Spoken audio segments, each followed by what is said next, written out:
Welcome, everybody. Good Shabbat on this sacred Shabbat evening. We continue our discussion of the book of Isaiah, part 7 of a series. We'll begin with a brief review on chapters 7, review of chapter 7 and the beginning of chapter 8, which we started last week, and we will continue and finish this week. So last week we discussed how there was a civil war between the northern kingdom of Israel and the southern kingdom of Judea.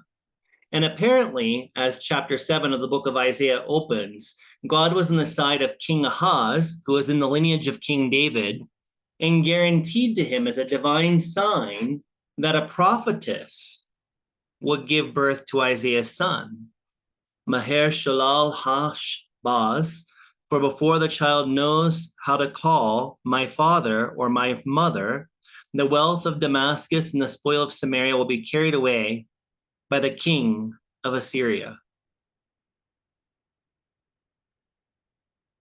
This is the prophecy laid down in chapter 8 of the book of Isaiah, verses 3 through 4. So in 7:14 of the book of Isaiah, you have the verse that talks about the young woman shall give birth to a child, and they will call him Emmanuel, God is with us, which was a sign of protection, a sign that God was with the southern kingdom of Judea, protecting it from the king of Israel, who had teamed up with the king of Syria to destroy Judea. And because King Ahaz was of the noble line of King David, this is why many rabbis project that God sided with the southern kingdom. And also we talked about other factors in last class. So check out the last class in the series, part 6. So thus the prophecy about the young woman giving birth, which was 7:14 of the book of Isaiah, and it was contorted and distorted into the word virgin in Matthew 1:23. That prophecy in 7:14 of Isaiah was not about Jesus, the virgin, or a virgin at all. It was about Isaiah's son. And we talked about this in the last chapter. So a lot of Christians around Christmas time will quote and distort the words of Isaiah found in 7:14. It says the Alma, the young woman, will give birth to a child. And the Hebrew word Alma has nothing to do with the word virgin. Matthew chose to get rid of the word young woman, and he inserted the Greek word virgin. Of course, that's the writers of Matthew, not Matthew himself, the historical person. So this was a distortion that was intentional. It was dogmatic. It was doctrinal to say that Jesus was born of the Virgin Mary. And that's not at all what Isaiah said. And furthermore, Isaiah was not prophesying Jesus at all. In chapter 8, as we've just cited, the young woman was this prophetess, the wife of Isaiah, and the child to be born, which was a sign to the people of the southern kingdom of Judea, was Isaiah's son, who was to be called or named Maher Shalal Hashbaz. And before that child, the sign was that before the child could say, my father or my mother, that everything, the oppressors of King Ahaz in the southern kingdom of Judea would be destroyed. That was the sign. So God's protection turns destructive. All of a sudden, we go from this protective type of ideal to this total destruction. So Isaiah 8:5 through 8, it says, the Lord spoke to me again. This is Isaiah speaking as a channel to the people of Israel, the holy remnant that listens to Isaiah and will ultimately be saved by the prophetic vision of Isaiah, so to speak. Isaiah speaks the word of God. The Lord spoke to me again, because this people has refused the waters of Shiloh that flow gently and melt in fear before Rezin and the son of Remaliah. Therefore, the Lord is bringing up against it the mighty flood waters of the river, the king of Assyria and all his glory, It will rise above all its channels and overflow all its banks. It will sweep on into Judah as a flood, and pouring over it will reach up to the neck, and its outspread wings will fill the breadth of your land, O Emmanuel. So this is very confusing, isn't it? The first time you read through it, it could be very confusing because earlier in chapter 7, God seemed to be protecting Judah and King Ahaz. But now here in Isaiah 8, 5 through 8, it's saying that God is going to intentionally flood Judah. A river, which we'll come to see as the Euphrates, will overflow, and it's going to flood Judah so bad that it will reach the neck of every individual. So why would God punish Judah? Let's look into this a little bit further. These next passages are cited from the New Oxford Annotated Bible with Apocrypha. I really recommend it. It's translated by non-biblical scholars, by non-biased biblical scholars, pardon me. So the people that are translating the Bible and different Apocrypha, they don't have an axe to grind. They're not paid for by a particular denomination like Catholicism or some Protestant branch or evangelical branch. They're scholars that are just translating the words.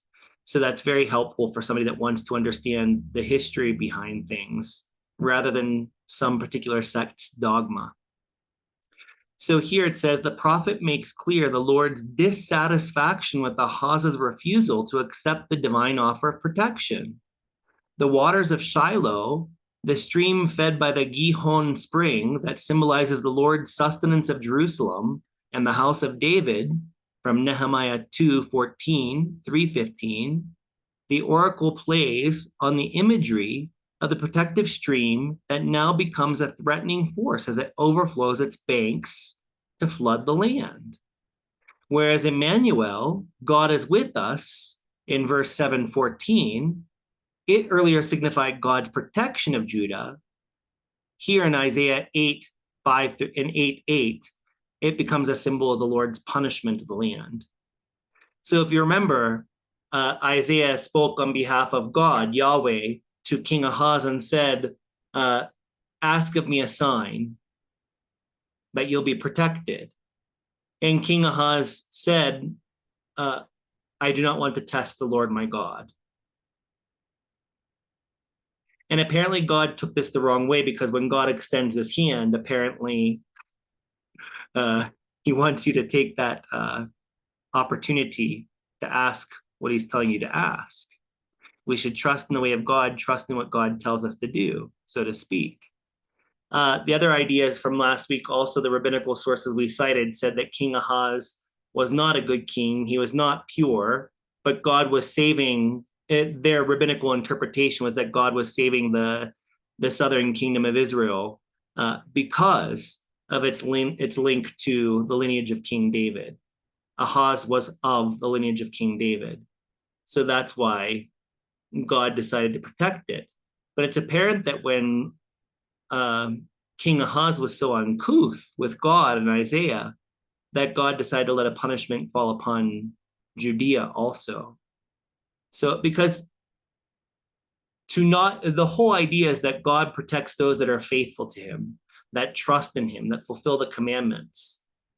So here, the impetus was that when Ahaz said, I don't want to test God, it was kind of said in spite, or that he wasn't trusting that Isaiah was a true prophet. He wasn't hearing Isaiah, and therefore he wasn't hearing God. So God allowed a punishment to come upon Judah because of that. That is what Isaiah 8, 5 through 8 means.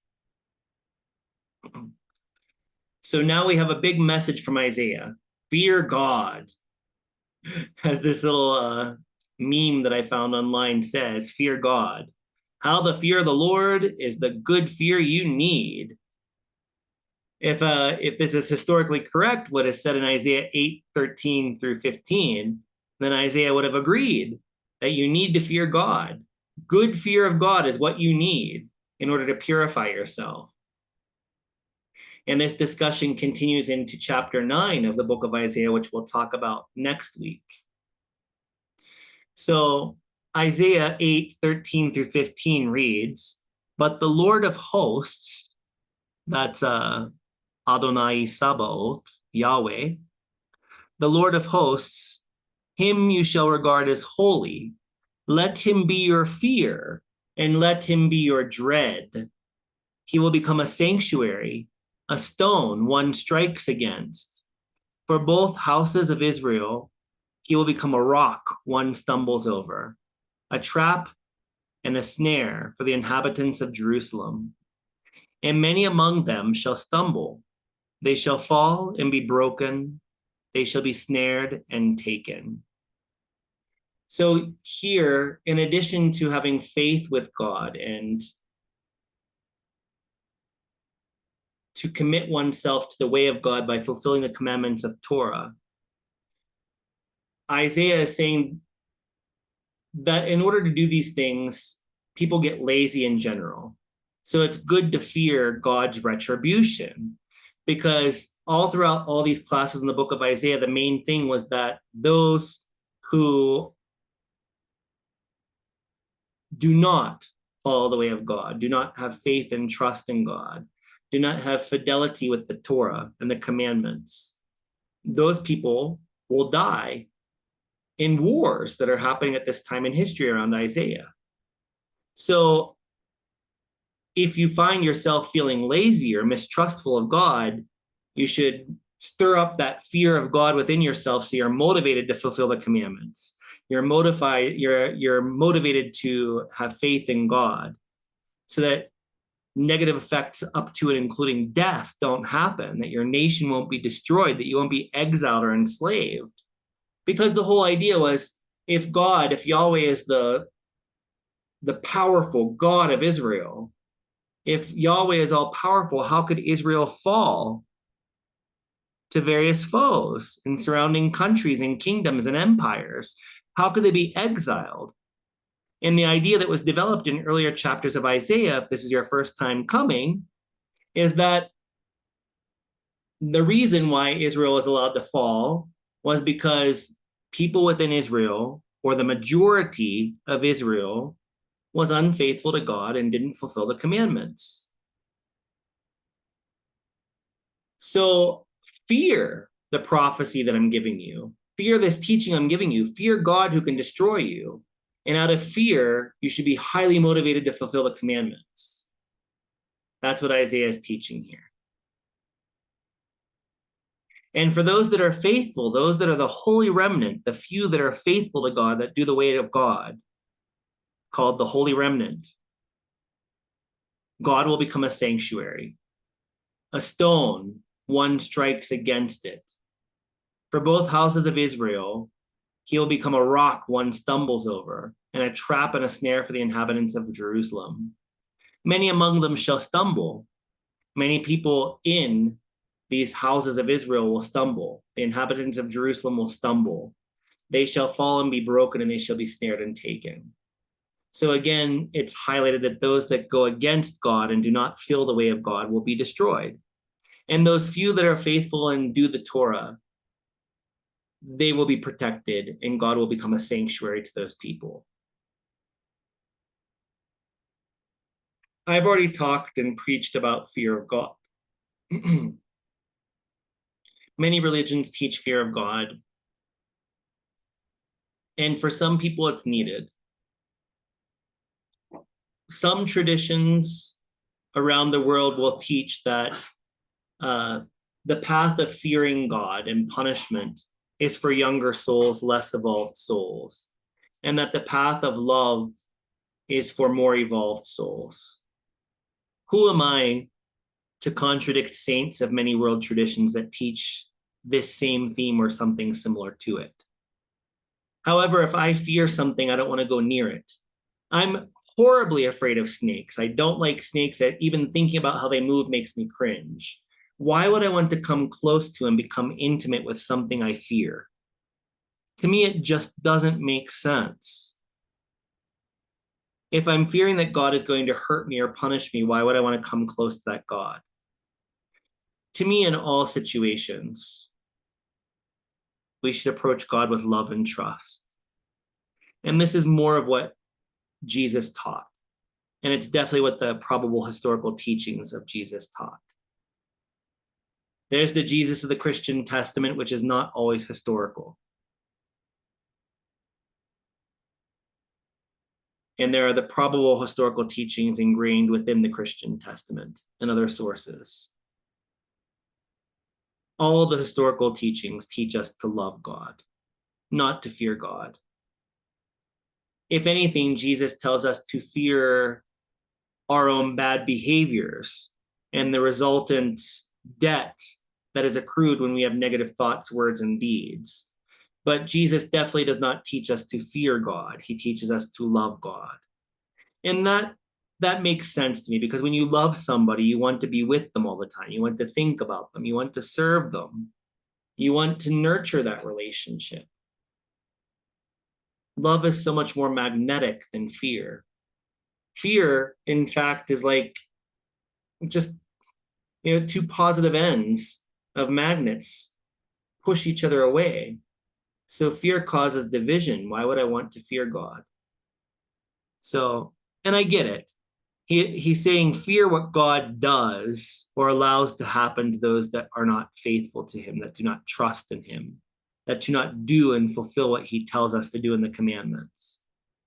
So fear this God that can cut you off, essentially. This is the spiritual theories of Isaiah that he claims to have gotten from God. The Holy Remnant, Isaiah 8:16 through 18. Bind up the testimony, seal the teaching among my disciples.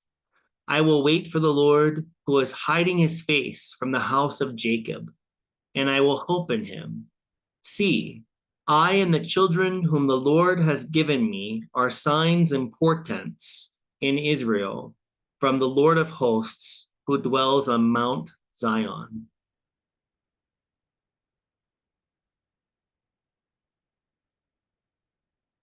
So here it seems to me that Isaiah is a little bit bitter with his experience of King Ahaz. He went to King Ahaz, and King Ahaz didn't trust his prophecy.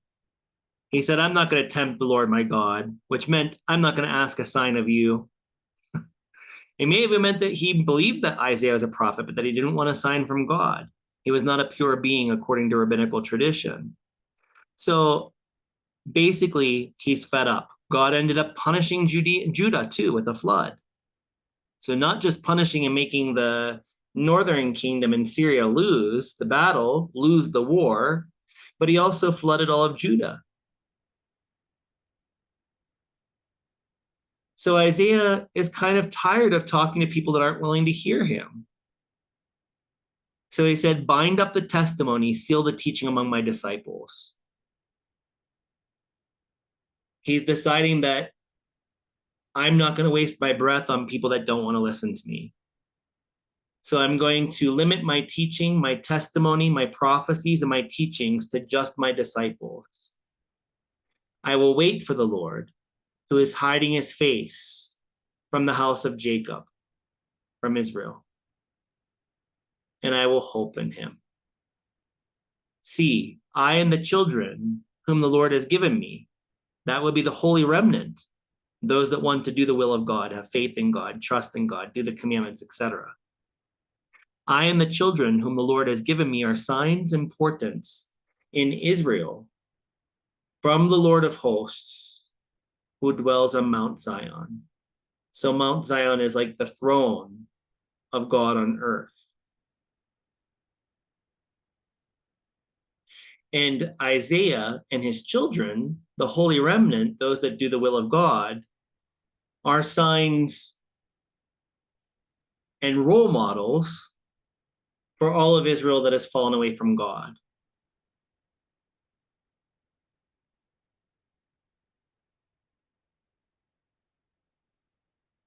If the people of Israel that have fallen away from God are to be restored, a restoration of Israel, a spiritual restoration of Israel, all the people of Israel, then they must become like the holy remnant.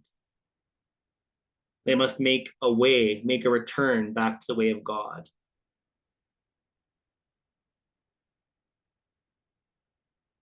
This return to the way of God is what most, if not all, prophets preached. It's what John the Baptist preached. It's what Jesus continued to preach after John the Baptist was beheaded. But how they taught about God was different in their various halakas.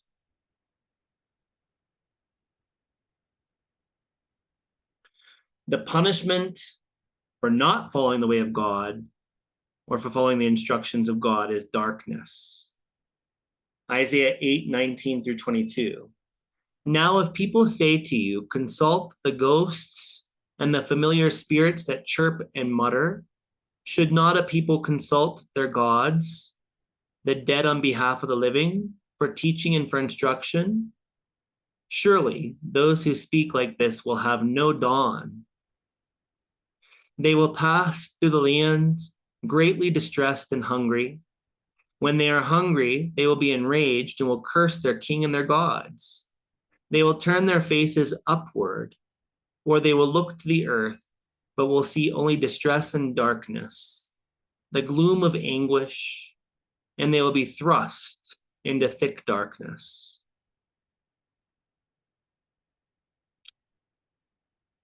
So this is a very interesting part. Again, we have to remember that King Ahaz rejected the prophecy of Isaiah. And that's essentially why Judah was flooded. And these kings back in these days, they all had different methods of divination, etc.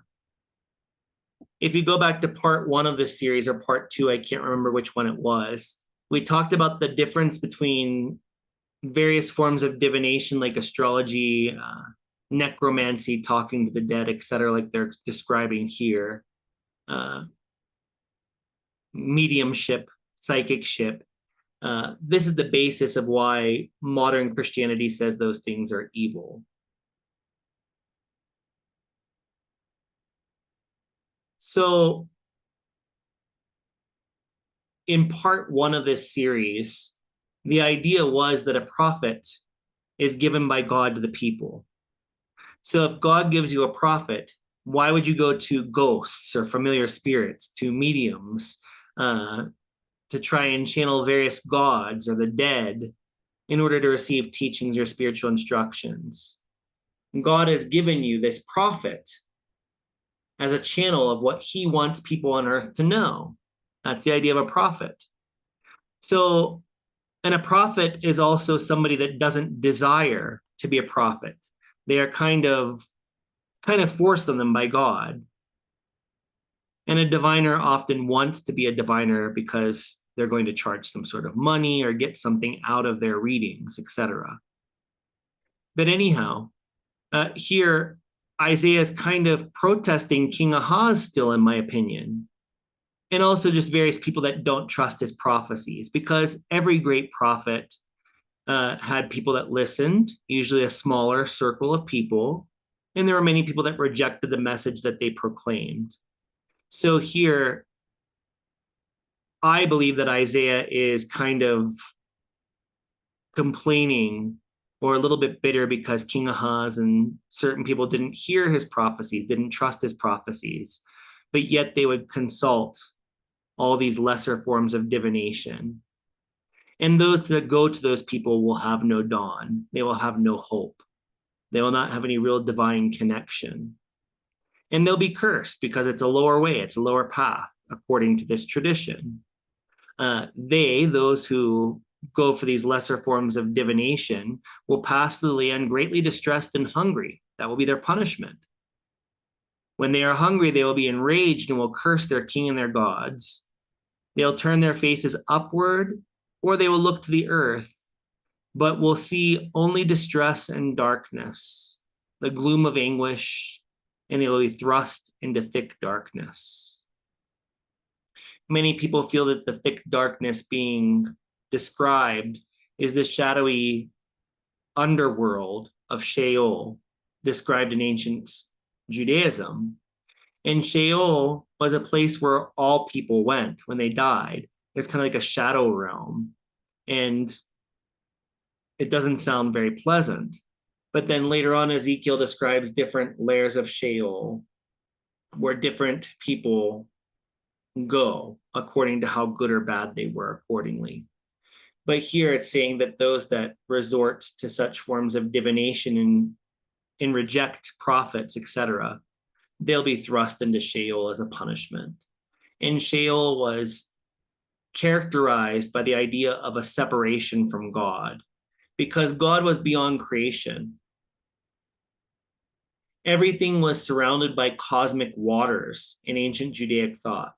So here's the sky, here's the earth, and this is Sheol underneath the earth, which is where all dead souls would go. And surrounding this cosmology was cosmic waters. Beyond that was God in heaven, so to speak. So God and angels were beyond this creation, this spiritual earthly map. And all humans, when they died, went to Sheol. And Sheol has different levels, different intensities for those that behave more or less good or more or less bad. Even great prophets were in Sheol. Samuel was said to be in Sheol. So everybody went to Sheol in ancient Judaic thought. And as that thought developed in the prophetic writings, it became known to have different levels for both good and bad people. But here it's clearly thought to be a punishment. If you don't trust my prophets, but yet you're still going to astrologers and mediums and channelers, etc., then you'll have no dawn. You have no hope. You have no hope for happiness. You're going to become greatly distressed and you're going to go hungry. And whether you look up to the heavens to your gods, or you look down at the earth for comforts, you'll only have anguish. And ultimately, you'll be thrust in the thick darkness of Sheol as a punishment. So darkness is a separation from God, a separation from God's light, which symbolizes God's wisdom, God's love, God's power. In the next chapter we begin next week, we start talking about how people that are in darkness can see a great light. That will sound very familiar to many Christians because it comes to the next proof text that the writers of the Christian Testament used to prove that Jesus was Messiah, that Jesus was God, etc. And once more, the prophecy, those in darkness shall see a great light. It didn't have anything to do with Jesus. But Christians cherry-picked a lot of things from Isaiah and other places to prove that Jesus was something special. And Jesus didn't need to be proven to be something special because he was already divinely special. He didn't need fake news to make him divine. So, but we'll go over that next. But chapter 9 begins the idea of when people are in darkness, how can they be restored to the divine light? So Isaiah has brought us to this point of kind of depressing teachings, if you think about it. And now he's going to talk about how, if we want to leave that darkness and come to the light, so to speak, how do we do it? And that's the beginning of Isaiah's teachings on the restoration of Israel, the spiritual restoration of all people.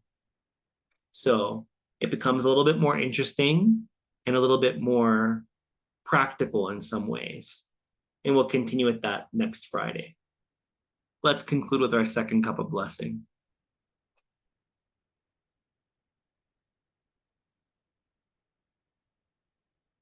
Heavenly Father, Divine Mother of the universe, please help us to always seek you in love.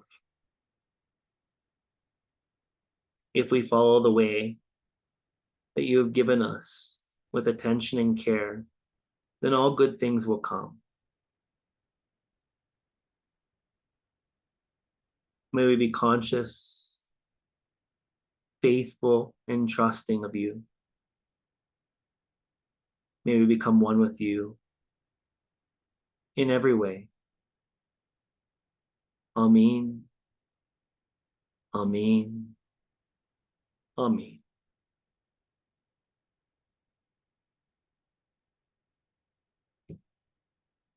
Good Shabbat, everyone. We'll continue next week. Have a beautiful, sacred Sabbath. Thank you.